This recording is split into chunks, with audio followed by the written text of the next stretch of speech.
This channel does not promote any violent, harmful, or illegal activities. All content provided by this channel is meant for an educational purpose only. প্রাক্তন বিচারপতির বক্তব্য শুনলেন কিভাবে স্পষ্ট ভাষায় ব্যাখ্যা করে দিলেন গন্ডগোলটা কোথায় হয়েছে, কেন হয়েছে। জাতীয় মহিলা কমিশনের রিপোর্টটা শুনুন, সেটাও তো ভারত সরকারের একটা বডি। সেখানে বলা হয়েছে ওই সংস্কারের ফলে প্রমাণ নষ্ট হতে পারে, অবিলম্বে ঘটনাস্থল সিল করার দাবি করা হয়েছে।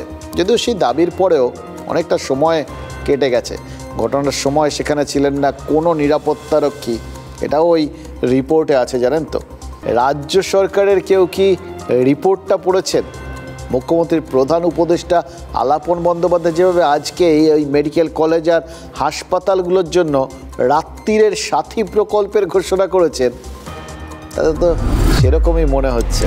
তাতে একটা অ্যাপ থাকবে, এই রাত্রিরের সাথী ও অ্যাপ একটা, যা স্থানীয় থানার সঙ্গে ওই অ্যাপটা কানেক্টেড থাকবে। আর যা যা ব্যবস্থা নেওয়ার কথা বলা হয়েছে সেগুলো কিন্তু স্বাভাবিকভাবেই এমনিতে মেডিকেল কলেজে নাইট ডিউটি করার সময় থাকা উচিত।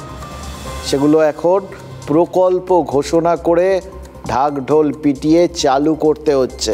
তার অর্থ কি? তার মানে এই ক্ষেত্রেও স্বাস্থ্য দপ্তর ব্যর্থ, এগুলো ছিল না।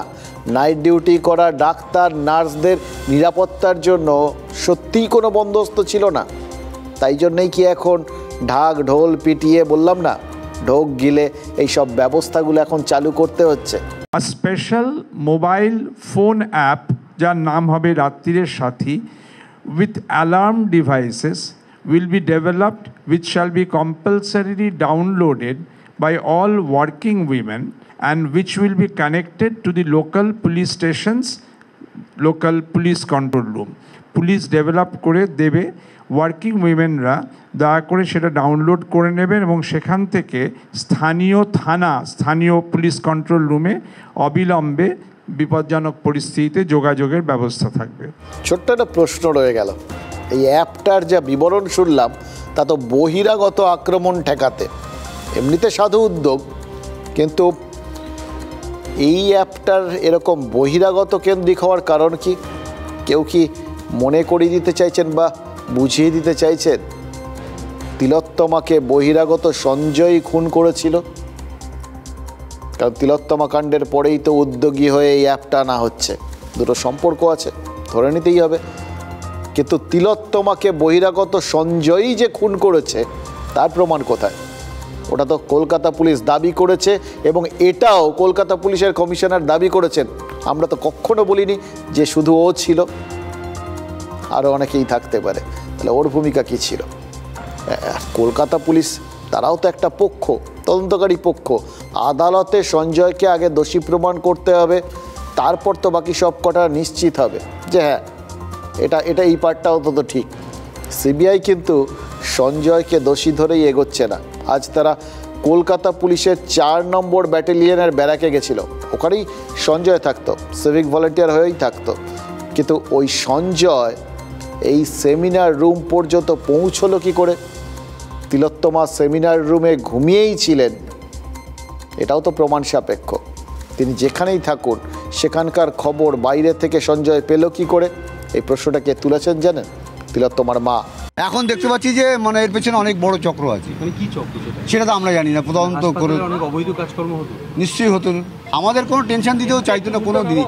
যেদিন মারা গেছে সেদিনও তো যে সমস্ত কথা লিখে গেছে ডায়েরিতে আছে, পুলিশ সিজ করেছে, জানি না সব বলতে, আমরা পুলিশ সিজ করে নিয়েছি। আমার মেয়ে ওই দিন রাতেও লিখেছে। না না না না না না বলবো না স্যার।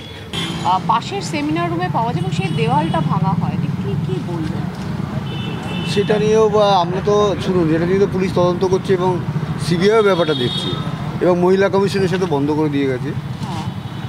নিশ্চয়ই কোনো কিছু চাওয়ার চেষ্টা হচ্ছিল। আমার মেয়েকে যে এখন তো মনে হচ্ছে ওখানে যে মার্ডার করেছে এর কোনো মানে একটু সন্দেহ প্রকাশ করছি আমরা। অন্য ঘরে হতে পারে, হতে পারে, তার জন্যই হয়তো প্রমাণ লোপাটের চেষ্টা। সিএম এসেই বলেছেন যে আসল দোষী ধরা পড়ে গেছে বললেই আমি বলেছি না, আমি ওকে আসল দোষী মনে করছি না দিদি।